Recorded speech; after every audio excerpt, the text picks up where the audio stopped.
Look what I got. It's time for another unboxing, right?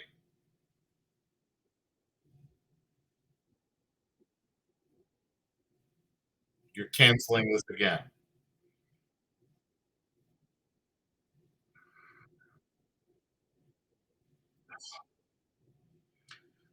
One of these days we are going to talk about some game other than Star Realms, and it's going to be glorious. Perhaps, but today is not that day. All right, Um, fine. okay. Yeah, I fixed that, Sandra. It wouldn't be Thunderballs without a little bit of a wobble at the start, but hopefully you can hear me now, as is tradition. So, Al, we are past round one, so we're Yes. going to recap it. We're going to talk about all of the glorious things that have happened. But first, I believe we are going to recap what happened in the draft for all of the lovely viewers out there. So let's just bring up our slides, Okay. and there we have it. That's the draft that we witnessed. The teams as they finished on the draft board, and I mean, Al, obviously, the main talking point here has got to be that rather controversial pick one of the entire draft. Season seven's worst player statistically, I think we were saying. But yeah, something along those lines. Mm. Um, and I believe I don't know. I mean, we spoke about it during the draft, and you'd think we'd run out of terrible things to say, but we haven't. So, what kind of trivia have you got on this number one pick of season eight draft, Al? All right. I mean, one of the things I tell the captains when they first are drafting, draft people you like, draft people you want to be on a team with. Mm-hmm. You're going to be in a chat room with these people for a while. Most people ignore me and still continue to draft just, based on stats. But it was nice to see Sarah T completely do that and just pick people she likes, regardless of their ability. And forming an all Rogue Realms team there as well, Al. Yeah, that's sad. Well, I mean, we'll come to that perhaps later when we see them in action, but I'm not Yeah. sure you'll be as sad then. Um, a couple of interesting picks further on down. Corey Bear wouldn't even have been a first round pick if it hadn't been for the Rick Rolling captain's choices there. This is true. That surprised me, and I think before we actually begin, Al, I think we're going to accept Mega Haulin's. I don't know whether it's an intentional challenge, but they were giving poor Corey Bear a little bit of a hard time here, and claiming that they were going to talk about their version of Dodgeball. I think we're probably going to take them on that one. Oh yeah. And I think Corey probably got a few things to say against Dark Glider and the Mystic, but he might let his balls do the talking there. I feel like this, and we will get to his performance this week, but I feel like he doesn't need to say anything. He lets his play speak for it and shows why he deserved to be a first round pick. Absolutely. Um, 100% agree with that. but I mean, just talking about the draft in general, the Rick roll was, we have to acknowledge, was amazing. It was absolutely fantastic.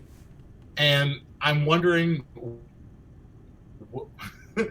at first, honestly, I thought that was all anybody was going to talk about in the draft, and then Sarah T had to steal our thunder and pick Tim first, and now that's what everyone's talking about. So I am doubly upset with that first round pick, And then not only was that it also just it ruined my surprise and ruined my Rickroll legacy. well, and then Risco went straight into ruining Tuna Slap's draft, not by selecting him first, but by ensuring that he wouldn't watch anything else as Mrs. Tuna Slap turned it off because that was all she needed to know. Yes, exactly. Because you don't need to know the rest of your team. You know where you went. The end. Yeah, absolutely, 100%. So let's move on from this, and we've got, as one of my favourite parts of the show, we've got some tea. Oh, So I love we've had a pleasing amount of we did even Chasmo's pointing out that we even rickrolled the captains who were totally unaware of what was going on. This is that's very true. I'm sure Chasmo was all excited, thinking he was going to get the last pick in the first round and get a snake later, and then I just, much like I do with Chasmo, I step in and ruin his fun. And just ruin it all for all of them. Regarding a race ball, Al, and you may or may not be familiar with this piece of tea, but it came to me anonymously, and I quote, "So help me God, if you do not throw your goddamn ball before playing one single turn in the game thrown at you, I will come to your doorstep and leave something so monstrous in your bed, you will wish it was just a dead horse's head." This a new rule that I think was introduced last season, Al, if I remember correctly, for season 7, to prevent or rather disincentivize players from not throwing their race ball until they were dead, or just handing it off to a player who was perceived to be better. If you are caught dead with your race ball, then it's literally just handed to the opposition. And I think Rule 8.3 coming into effect there for an unlucky player this round. It's the first time we've ever had to enact that rule. It I is. believe. That is the first time, I think. Yeah. Another team chat anonymizer came to me. Apparently, that chat, Al, had degenerated into a Star Realms poop crossover with such gems as Frontier Runs, Federation Shittle, Turd Hauler, Fleet PU or Fleet Poo, that's my personal favourite, a poo pronged attack, and Fart Realms. It's a bit of a bum deal, really, isn't it? Yeah. We should have seen this coming because we have so many poop themed players We really now, and do. they've started leaking into Dodgeball. So I guess we should have seen this coming. We should have had a bit of foresight on that one, definitely. You also Well, came up as a subject of discussion, Al, this week.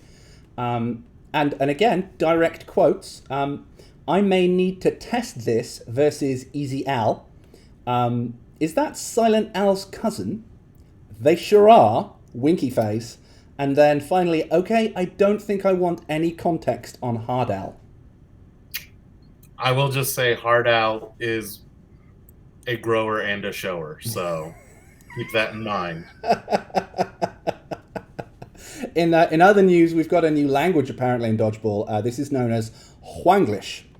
We want to go through some of these translations, Al, and let's see if I say the Hwanglish phrase, let's see if you can kind of see what the translation actually is. So Okay. we'll see how it plays out.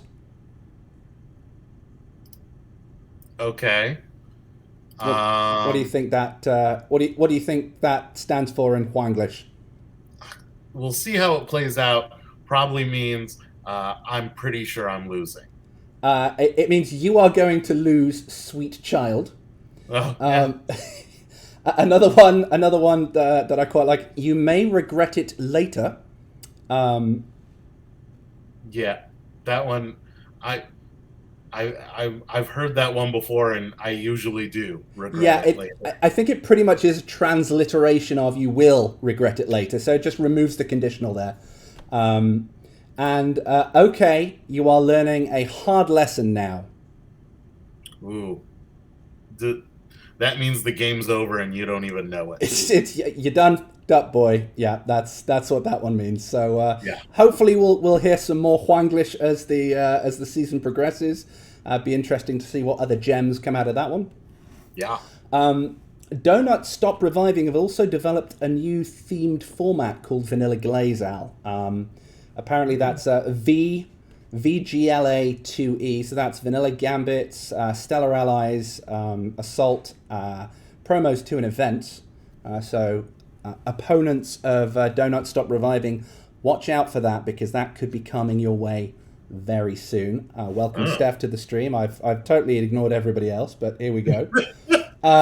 She just popped up in my peripheral vision. It's the first time I'm actually having all the chat up live, so this'll This will be a fine one. And lastly, coming into the tea bag, which we can thank Poop Deck for naming it the tea bag.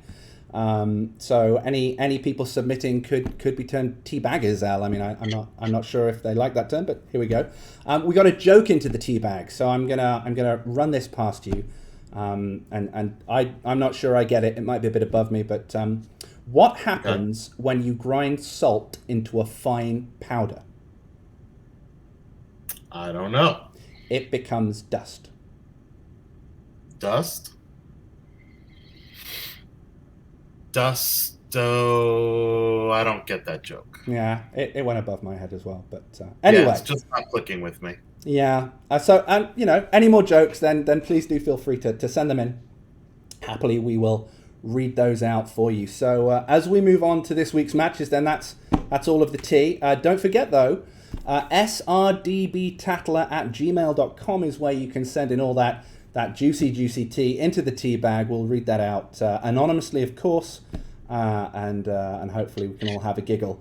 Looking forward to some more deposits of Whanglish into there. So this would usually be where we'd look at the table. I mean, obviously there's no movement here because it's just the first round. No games have taken place. But up on court 1, Al, we've got Dodging in the Dark, captained by Rip, against For Whom the Ball Tolls, and that's captained by Zim 108. So Dodging in the Dark take the early ball advantage with a dominating 6-1 display on races. So really scooping up almost everything there. Guianos, I know you've always put a premium on racing for Dodgeball. I remember when you were captain, you drafted based a lot on race stats. Yeah, I used race stats as kind of my my tiebreaker between players if I felt they were a good one or closely tied. And I think Cranky looks at possession a lot. So, it's like anything. If your opponents don't have the ball, they can't throw it at you and they can't hit you. So, of course, they can catch you and that could be a problem. I think Guianos and DG3, though, trip over each other trying to get the first throws of the game away. Guianos targeting a rookie and DG3 going after Season 7 Catch Magnet Penguin Army.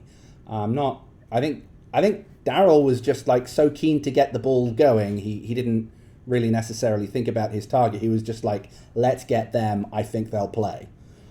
So whilst Penguin is busy catching and eliminating Daryl, Rip scribbles up a love note and sends it to the opposing captain Zim, strapped to ball 2. So I like to see this though, Al, captain against captain with his first throw. It's a clear power move by Rip here. Something I was very fond of when I captained a team. Like, just go for the head. Hope that 2 more don't regrow. But it doesn't work out for him though, and he's caught. So first opening moves by Dodging in the Dark, not going wonderfully for them. We've got MarkBot 3000, MTG, and Zim then throwing their balls. Carry takes out rookie Badwolf whilst Zim misses Yarbs and rethrows, and Penguin takes the ball back off MarkBot. Meanwhile, former captain Binkley is busy depriving Penguin of his hard-earned ball and throwing it at Zim with vicious repetition until he's knocked to the bench. I think it was 3, maybe 4 O's in a row, and he just went after him like he was on a mission. Quite a favourite of some players. Like, interesting seeing the styles out. Some players have a really kind of, I'm going to throw this at you until you're dead. Right. Whereas some people like to change it up, like, oh, I didn't hit you. It's like dice, right? When a dice rolls a 1, you like, change that one. Let's get another one in there. Yeah. Yarbs then catches Zim and revives Daryl, whilst Thetril catches MTG and revives Badwolf. So we've got a real revive fest in the middle there. And Thestrel, freshly minted legend, now goes on an absolute rampage, destroying MTG, Yarboa, and DG3 in very quick succession. Yes, Agent C13, you did indeed miss the recap where we shit talked you. But it's all right, you can catch that up on the VOD. Don't worry, you haven't really missed it. Just rewatch the episode. We can come back to. I mean, when we get to their match, we'll do it again. Don't worry. Yeah, we'll probably give you a quick recap that'll probably take a good 5 minutes. The short version, as it were. So Penguin Army and Bahamut take out Binkley and Markbot, and we move into the throwing at Guianos stage of the game. In fairness, this is almost entirely precipitated by Guianos, as he starts basically taunting the opposition, presumably to try and acquire as many balls as possible in some odd strategy that only Simon is kind of aware of. Might be a bit of a corner case. However, Yarbs takes out Bahamut whilst it's Guianos' turn to go Super Saiyan as he removes Deanna B, Penguin Army and Thestral, but loses Binkley to Bahamut Zombie Ball in the process. Binkley's final act is to involve Ninja in the game, which immediately backfires as the 9-inch Ninja takes his ball and forces a rearguard action here. So Guianos then throws all his balls as Penguin Army's keen aim takes him to the bench. He takes out Bad Wolf, but he can only watch from the bench in horror as both of his balls at the Ninja are met with a smoke bomb, which clears to show him holding both balls. Now, I believe the commissioner's investigating how this occurred, as no one actually saw him catch them, but he seems honest, so I think he was taken at his word. And with that, Zim's team take the first round win. So congratulations to them. Congratulations. And Al, MVP. There were some pretty good performances in this round. There were some really good performances this round. Where did you land on this one? I mean, it's tough because instead of just having like one like crazy standout player, we had like it was a real team effort. Like there were three. I mean, Ninja, Thestral, and Penguin Army both at times were just holding it up for their team. I think I'm going to give it to Thestral. She had 3 hits and a catch, which I mean that's 4 eliminations. That's pretty amazing. Yeah, and I think that really built the momentum for them to then take it on. So congratulations there to For Whom the Ball Tolls, really cleaning out that ball advantage that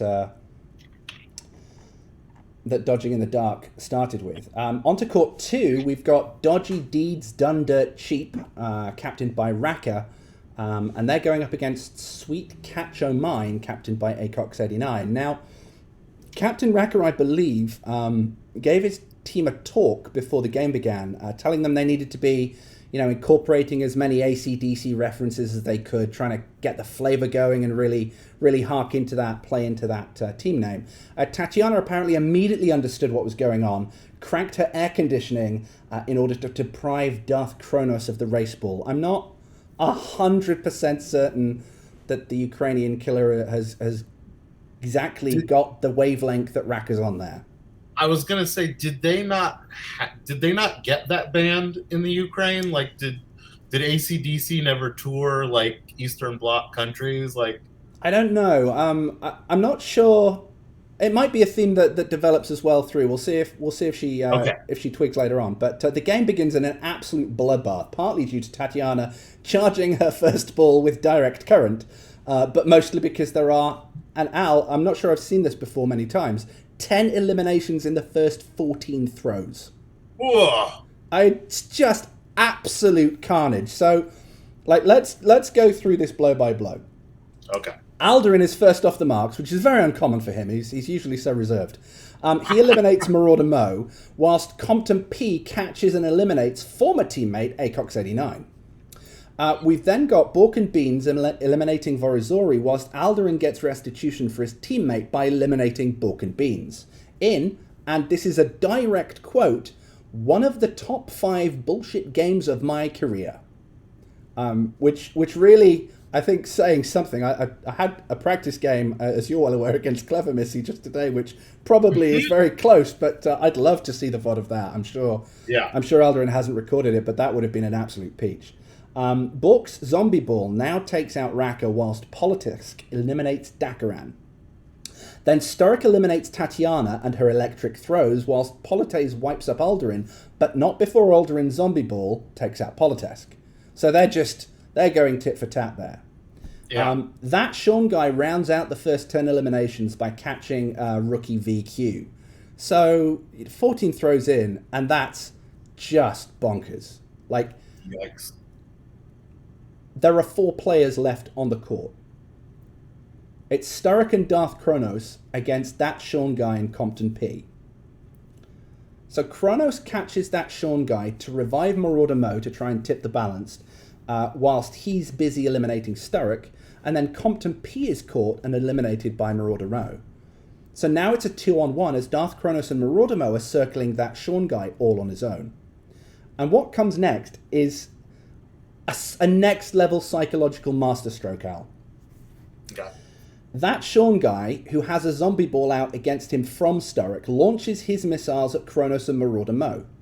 He catches Sturrock, he revives Vorizori, who quietly sneaks onto the court and stands directly behind that Sean guy, who is apparently much bigger than the diminutive leatherworker. So that Sean guy kills both Mo and Kronos and doesn't move as Kronos' ball makes a bead straight for his forehead. So he's deliberately just standing in the way. Mm-hmm. And as all 3 walk off the court, Vorizori is left there standing smirking as the lone survivor. A dodgy deed done dirt cheap indeed. And, you know, you can take that story as rote, or you could allege that, you know, Marauder Mo or Darth Kronos just didn't throw any balls when they had them. I mean, that's also possible. I think I like, you know, the factual version better. But when have we ever been bothered by facts? It's true. We don't really care about fact. So MVP of that match, Al. I mean, it was wall to wall blood. So there's got to be a couple of good performances. I mean, in there. there's lots of stats, lots of eliminations. But we're gonna have to go with that Sean guy. Between his heroics at the end, he got 3 hits, 2 catches, a dodge. That's a high impact on the game right there. Effectively, like 5 transitions of power there with 3 hits and 2 catches and revives going in there as well. So really, really powerful performance from that Sean guy. If I remember in his last season, which was season 6, not 7, he had a good one then as well. Took a break, recharged his batteries. Obviously, that's done him some good, Al. Yeah, came back with some fresh legs. Came back fighting. So we're going to go on to Court 3, and this is Donut Stop Reviving. It's captained by Chasmo, and they're going to take on Janie's Got a Ball, captained by Riska. So Donuts edge the race balls 4-3. We get the throws under the way. And the rookie Osmosis Brent, I think he's too busy talking about his love of heavy metal, and not only does he ignore Tuna Slap, who takes the race ball, but he's also totally oblivious as ball 5 slams into his face, and he's had to be picked up and taken to the bench afterwards. So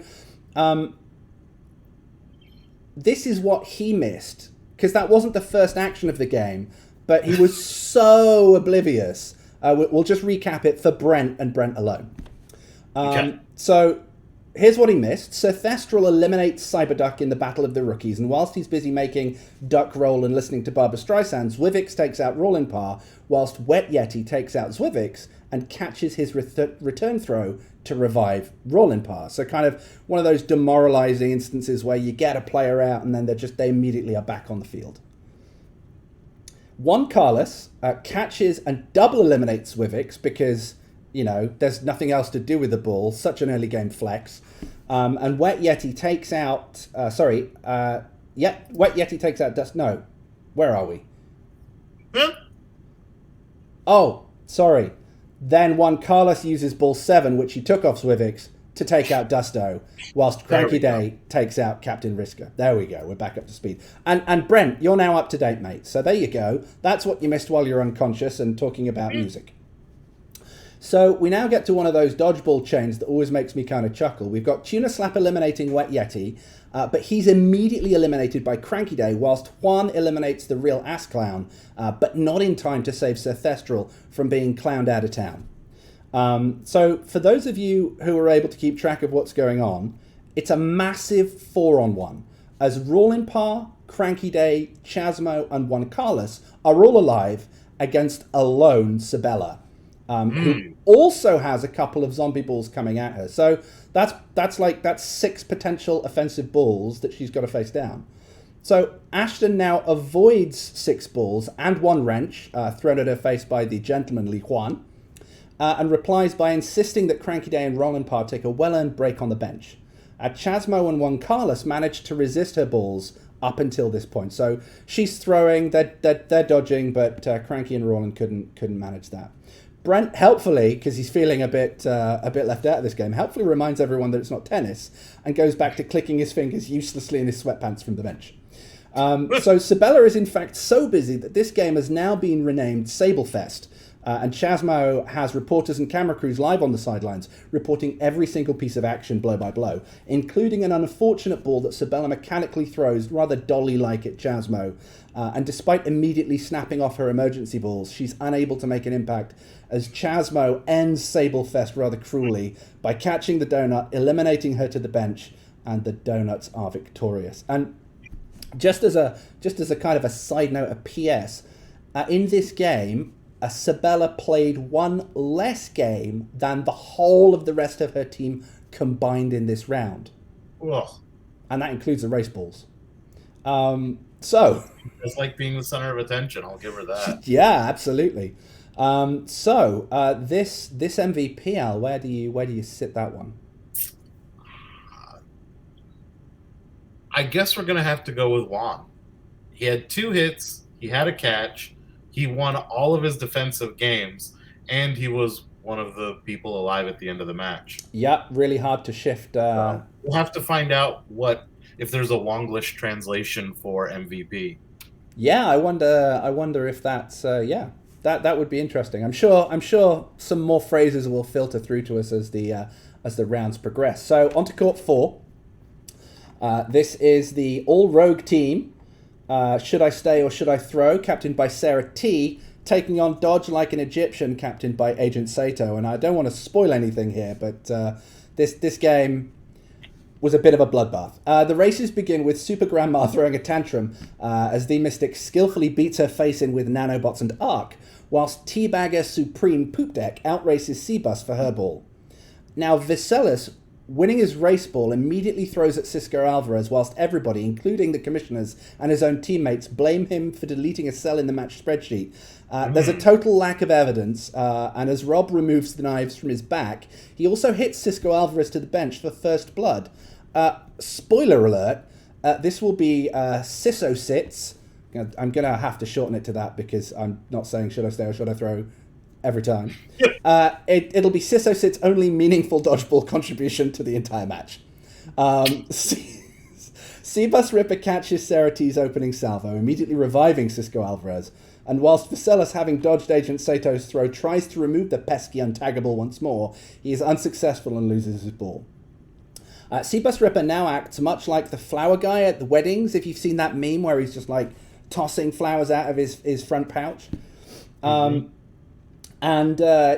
He prances through the court, tossing out hits from his fanny pack. So the first to fall is Sarah T as he obliterates her and then throws a fresh ball of petals at Poop Deck. Elsewhere on the court, the Mystic is busy extending Super Grandma's tantrum, but relocates it to the bench as Jester also scappers Viselis, who joins the bench of misery. We switch back then to delightful foul-mouthed mother of 2, who, being 70-20 up against Seabus, thinks she's got it in the bag, only to be trolled by a freight train disguised as a bus, who runs her over without mercy and sends her backwards, cursing. Poop Deck sent to the bench.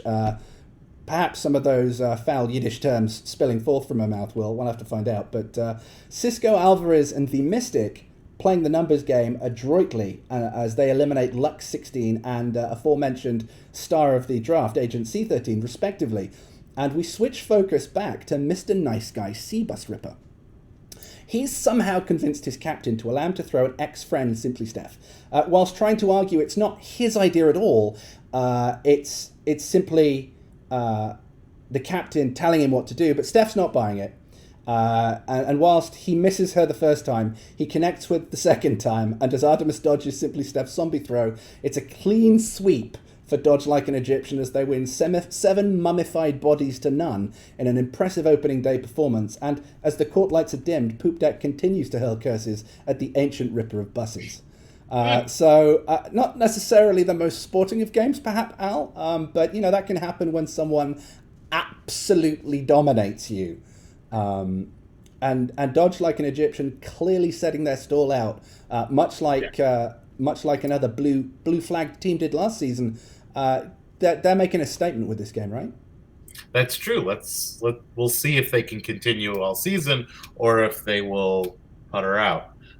Fortunately, this season we don't have a bye week, so so teams can't gather their courage like Vorizori's team did from their rest week, or lose the biscuit like another team did that we won't mention. Who's the MVP for this match, Al? Oh, it's gotta be Cbus. I mean, he pulled up and he parked all over that team. 3 hits and a catch. That's brutal. That is absolutely savage. Now, Tim attempting to rectify matters in chat by suggesting that he won his race and he's already got better stats than last season. And I'm not sure that's improving your argument in the way that you think that it might be agency to team. Somebody had mentioned that Tim is hosting the Hero Realms draft this weekend, and we should be nicer to him so he doesn't shit all over us and that. But I don't play Hero Realms, so yeah, you don't play Hero Realms, and I'm fine with it. I'm good to chance it. So, oh dear. And then lastly, on Court 5, we've got a team that I think we both have a passing familiarity with, Al, and Never Gonna Get You Hit, captained by your good self, against my Bologna, captained by Slavic. With 46 non-race games, this was easily the longest match of round 1. yes. Both in terms of just simple throws, mechanics, and actual time, I think, were the last ones to finish. Never Gonna Get You Hit take 5 of the race balls, but quickly lose one as Hypaspist frivolously is caught by Fire Driller.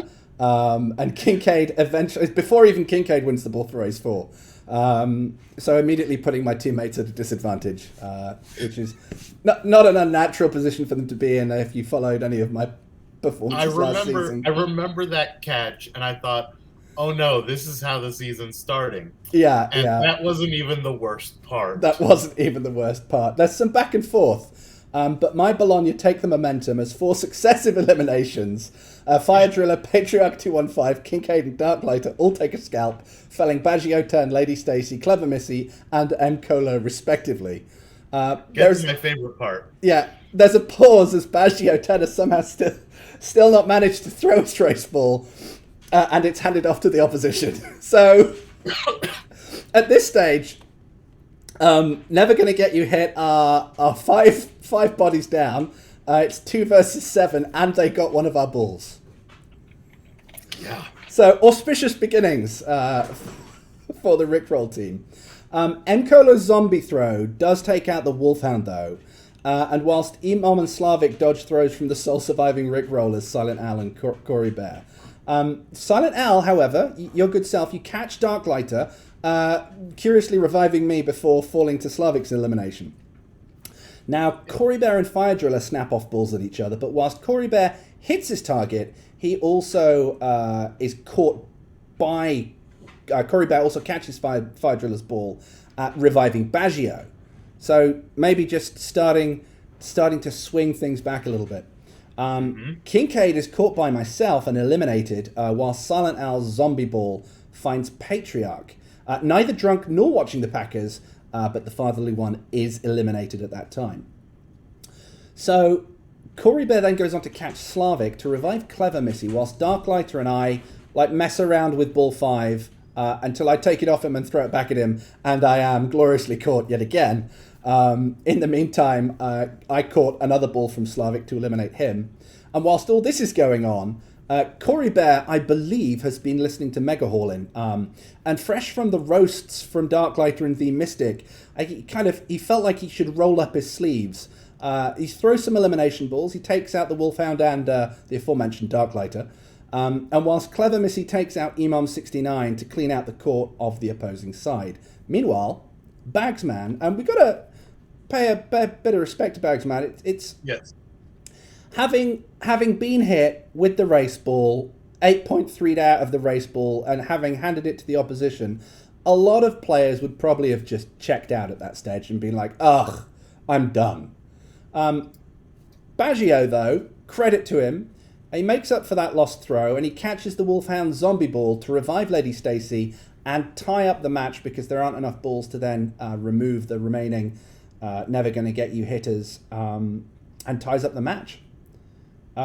So a glorious tale of comeback kings from 2-7 down and really like almost all. It's like the English cricket team on a summer to Australia, like almost out on day one, almost all out, and then managing to just pull it back, which was quite good. But MVP Al for this one. This was a tough one. I mean, Baggio has a great redemption story. I'm the captain, so obviously I'm amazing. But I think I'm going to have to give it to the Corey Bear. He won his race. Yeah. He got 3 hits, 2 catches, 3 dodges. I'm pretty sure he's the only person in this match that at no point ever went to the bench. That's correct, yes. Yeah. Yeah, so, he was never eliminated. Yeah, that he just an absolutely ridiculous performance. We got to give it to Corey Bear. Yeah, I think he had a crazy win percentage as well. But how many people get the cricket reference? Probably not that many, Corey. But that's not going to stop me from doing it every day and twice on Sundays.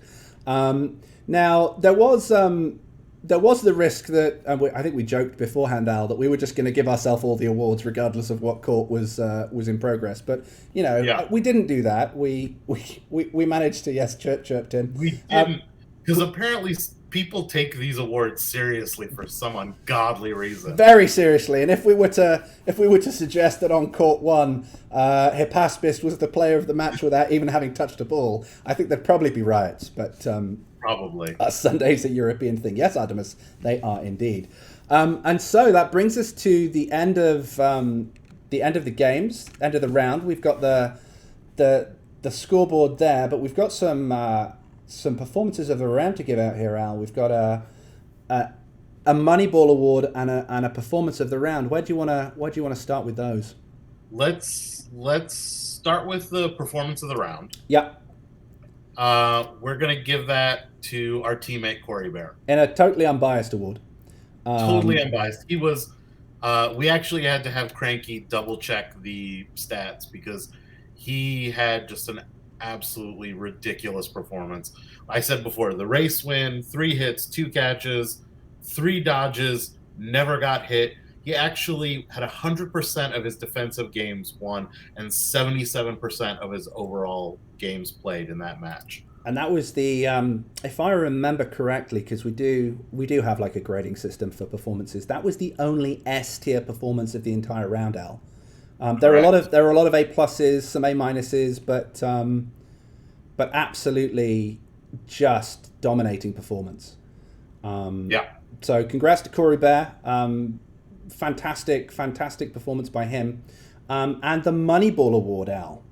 So just to remind everyone, especially for the rookies who might not know, this is the player whose performance for the round provided the most value compared to their draft position. Now, if you haven't watched the film Moneyball, it's kind of a direct reference to that. Cranky he forced me, put a gun to my head and told me to watch it because I like spreadsheets and it's all about kind of that mentality.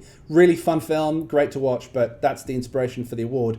Al, who does it go to in round 1? First off, I think maybe we should consider renaming this award the Tim McKenzie Award. I mean, we could, because no one could possibly, but that's most improved though, isn't it? That's not value. Okay. That would be most improved, because if Tim ever wins this award, being the first pick of the entire draft, quite frankly, I think there might be some rigging going on. Very much so. But anyway, going back to the actual award, who gets this one out? Going back to the Moneyball Award, I wanted to give it to our other teammate Baggio, but I was told I couldn't just give all the awards to my team. So instead, it is going to Jester 204. That's yeah. They were a sixth round pick for Agent Seto. They managed to hit 2 dodges and a 75% win rate. And that's their first ever league dodgeball game. They played in the rookie game, but that was their first league game, and that was a pretty excellent performance. I mean, a 75% win rate in any dodgeball match is pretty good. Your first one, your first like real one in anger, absolutely astounding. So congrats to Jester 204. That's Ginny. And yeah, that rounds out round one. Hopefully that was fun or enlightening or amusing for everyone. And we'll be back. Round two is underway. We started that on Monday, I think, actually, didn't we? We actually started it kind of on time. So we're well into the swing of that. And in theory, I don't want to make any promises, but in theory, the next Thunderballs will be coming live to you on Monday, dependent on, obviously, the round not overspilling. We started round one a little bit later than usual, which is why we're a little bit later in the round today. I love that we learned nothing from last season and we make these promises of having a show on a particular day when we both know damn well we're never going to keep to that schedule. It's true. The best laid plans of mice and men, and there's always going to be. I mean, in round one, it was technically our fault. We were the last game playing, so there's always going to be a court that's going to hold stuff up because either they're just throwing all the balls, or there's some children's parties that you've got to attend for 4 days. There's lots going on, and we can't promise anything, but we'll try our best to bring it to you as soon as possible to keep that tea nice and fresh and steaming. With that, we'll let you know when the next round recap's going to be. Hopefully Monday. Don't bet on it. And until then, I've been Hypaspist. He's been SilentAl. And it's good night from me, and it's good night from him. Good night. Night.